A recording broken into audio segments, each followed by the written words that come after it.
നമസ്കാരം. ഇന്ന് നമ്മോടൊപ്പം അതിഥിയായി എത്തിയിരിക്കുന്നത് ഹൈക്കോടതി, സുപ്രീം കോടതി എന്നിവിടങ്ങളിൽ അഭിഭാഷകനായി പ്രവർത്തിക്കുന്ന പൊളിറ്റിക്കൽ സൈക്കോളജിസ്റ്റ് കൂടിയായ ശ്രീ അവിനാഷ് കോയിക്കരയാണ്.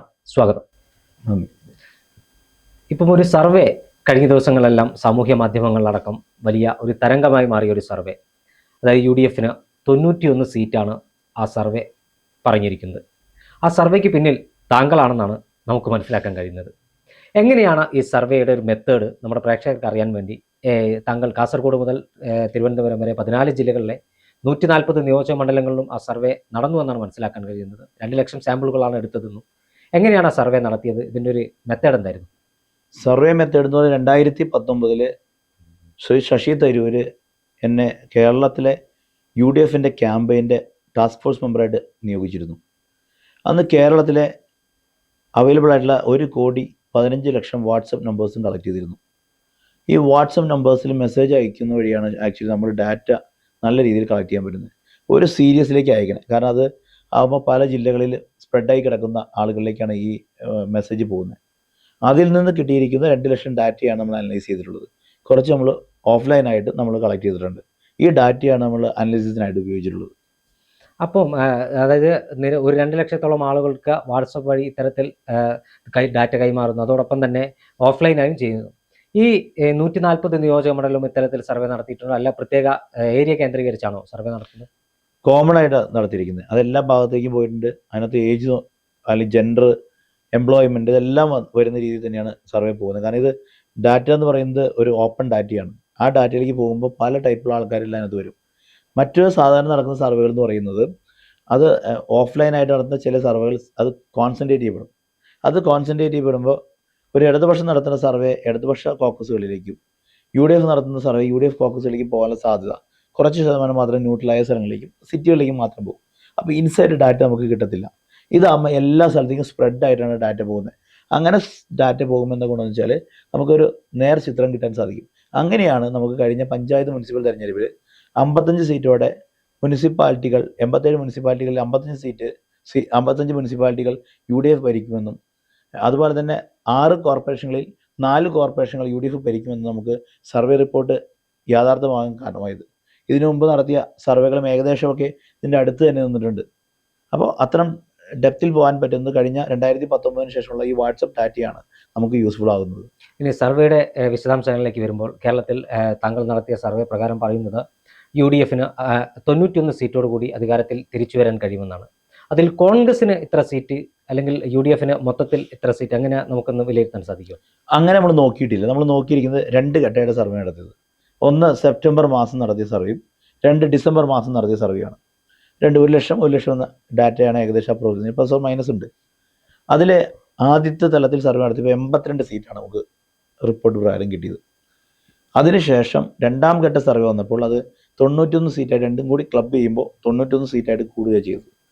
ഇതിനകത്ത് UDF, LDF, NDA 3 വേർഷനാണ് കൊടുത്തത്. അതിന് സ്ഥാനാർത്ഥികൾ ആരെയും നമ്മൾ നോക്കിയിട്ടില്ല.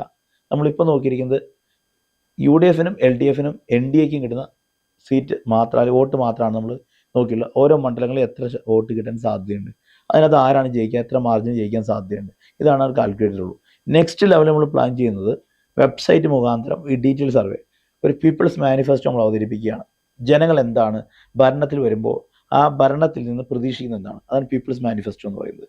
2ാമത് ഏതൊക്കെ സ്ഥാനാർത്ഥികളോട് താല്പര്യമുള്ളതെന്ന് വരാമാണ്. കാരണം സ്ഥാനാർത്ഥി കാര്യങ്ങൾ ആദ്യഘട്ടത്തിൽ വിട്ട് കഴിഞ്ഞാൽ പാർട്ടികൾ എതിരാവും. ഇപ്പോൾ പാർട്ടിക്ക് ആർക്കും എതിർപ്പില്ല സർവേ നടന്നതിൽ. 2ാമത് വരുമ്പോൾ നമുക്ക് ഇത്തരം ഡാറ്റകളിലേക്ക് നമ്മൾ തിരിച്ചയക്കുന്നു. ഇനി നിങ്ങൾ വെബ്സൈറ്റിൽ വോട്ട് ചെയ്യൂ, ഇതിനകത്ത് ആരാണ് നിങ്ങൾക്ക് ആപ്റ്റായിട്ടുള്ള കാൻഡിഡേറ്റ് നിങ്ങളുടെ മണ്ഡലത്തിൽ എന്ന് ചോദിക്കുകയാണ്. ആ ഘട്ടം വരുമ്പോഴാണ് നമുക്ക് ഏത് കോൺഗ്രസ് ആണോ, ലീഗാണോ, CPI ആണോ, CPM ആണോ, ജനതാദളാണോ സ്ഥാനാർത്ഥിയായിട്ട് വരേണ്ടതെന്ന് അറിയാൻ സാധിക്കുകയുള്ളൂ. അതായത് ഇപ്പോൾ ഇത്തരത്തിലൊരു സർവേ നടത്തുമ്പോൾ നമുക്കറിയാം, 2016 2021 നിയമസഭാ തെരഞ്ഞെടുപ്പിലൊക്കെ CPM പരമ്പരാഗതമായി കൈയച്ച് സഹായിച്ച ചില ജില്ലകളുണ്ട്. കണ്ണൂർ, കോഴിക്കോട്, കൊല്ലം, തിരുവനന്തപുരം, ഇടുക്കി, പത്തനംതിട്ട തുടങ്ങിയ ജില്ലകളിൽ, പാലക്കാട്, തൃശ്ശൂർ തുടങ്ങിയ ജില്ലകളിൽ വലിയ മുന്നേറ്റമായിരുന്നു ഇടതുമുന്നണിക്ക് ഉണ്ടായത്. താങ്കൾ ഈ പറയുന്ന 91ലേക്ക് UDF എത്തണമെങ്കിൽ കഴിഞ്ഞ തവണത്തെ തെരഞ്ഞെടുപ്പിൽ കോഴിക്കോട് ജില്ലയിൽ നിന്ന് കോൺഗ്രസിന് ഒരു സീറ്റ് പോലും നേടാനായിട്ടില്ല. 2 സീറ്റാണ് UDF ഉണ്ടായത്.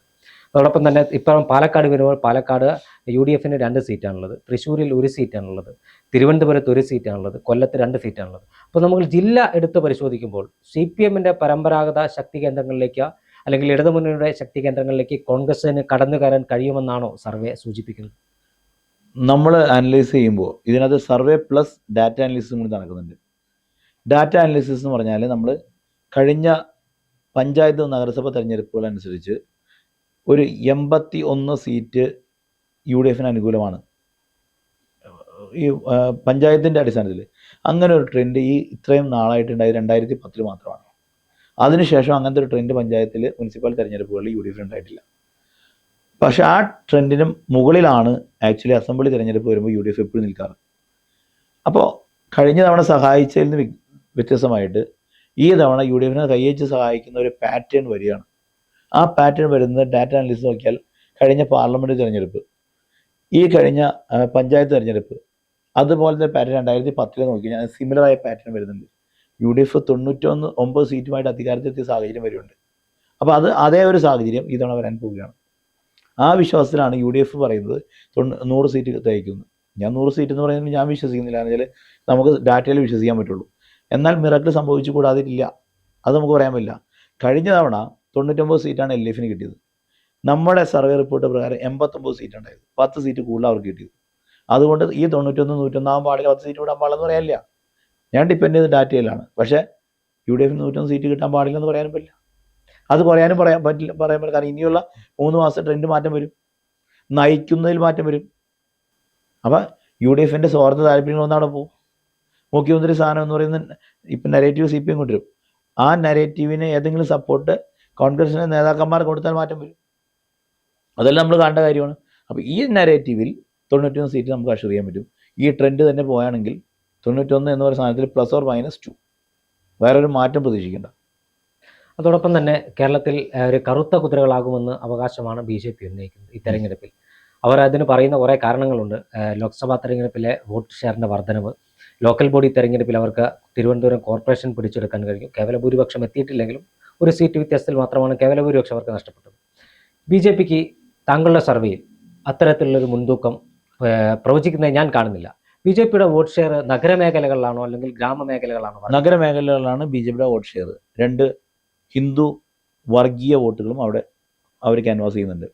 ഇതിനകത്ത് നേമം, വട്ടിയൂർക്കാവ്, കഴക്കൂട്ടം അവിടെയൊക്കെ അവർ കുറച്ച് മുൻതൂക്കം വരാൻ സാധ്യതയുണ്ട്. കഴിഞ്ഞ പഞ്ചായത്ത് തെരഞ്ഞെടുപ്പിനനുസരിച്ച് 45,000 വോട്ട് കിട്ടിയ മണ്ഡലങ്ങളുണ്ട്, 40,000 വോട്ട് കിട്ടിയ മണ്ഡലങ്ങളുണ്ട്, 35,000 വോട്ട് കിട്ടിയ മണ്ഡലങ്ങളുണ്ട്. ഈ മണ്ഡലങ്ങളുടെ സ്ഥാനാർത്ഥി എന്നത് അവർ സ്വാധീനിക്കുന്ന കാര്യമാണ്. പക്ഷേ ഇന്നത്തെ ഈ ഒരു നരേറ്റീവിൽ അവർ ജയം കടക്കുന്ന സാഹചര്യത്തിലേക്ക് എത്തിയിട്ടില്ല. പക്ഷെ നാളെ കാൻഡിഡേറ്റ് വരുമ്പോൾ ഇത് മാറും. എന്നാൽ തിരുവനന്തപുരം പിടിച്ചു എന്ന് പറയുന്നു. തിരുവനന്തപുരത്ത് ശബരിനാഥിൻ്റെ സ്ഥാനാർത്ഥിയാക്കി മേയർ സ്ഥാനാർത്ഥി മുന്നോട്ട് കൊണ്ടുവന്നു. പക്ഷേ ശബരിനാഥിനെ സ്ഥാനാർത്ഥിയെ മുന്നോട്ട് കൊണ്ടുവന്നപ്പോൾ തദ്ദേശ സ്വയംഭരണ സ്ഥാപനങ്ങളെ തെരഞ്ഞെടുപ്പിൻ്റെ സർവേ റിപ്പോർട്ട് കൊടുത്തപ്പോൾ എന്നോട് കോൺഗ്രസിൻ്റെ നേതാവ് ചോദിച്ചാൽ ഇതൊക്കെ നടക്കൂടോ എന്ന് ചോദിച്ചു.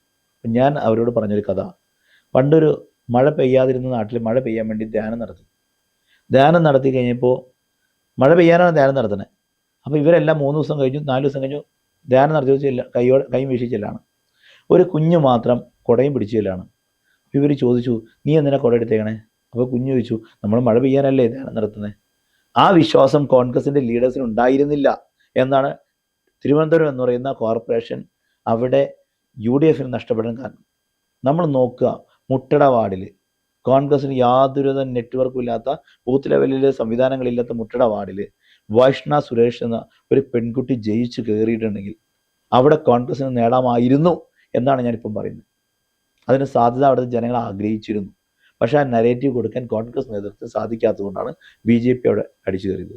BJPനെ അണ്ടർ എസ്റ്റിമേറ്റ് ചെയ്ത് കോൺഗ്രസ്. ഇന്ത്യ മൊത്തം സംഭവിക്കുന്നത് അവിടെയാണ്. അണ്ടർ എസ്റ്റിമേറ്റ് ചെയ്തു. BJP എന്ത് ചെയ്യുന്നത്, ഓരോ മണ്ഡലങ്ങളിൽ ഒരു സ്ഥാനാർത്ഥിയെ അവർ ഡിക്ലെയർ ചെയ്യണം.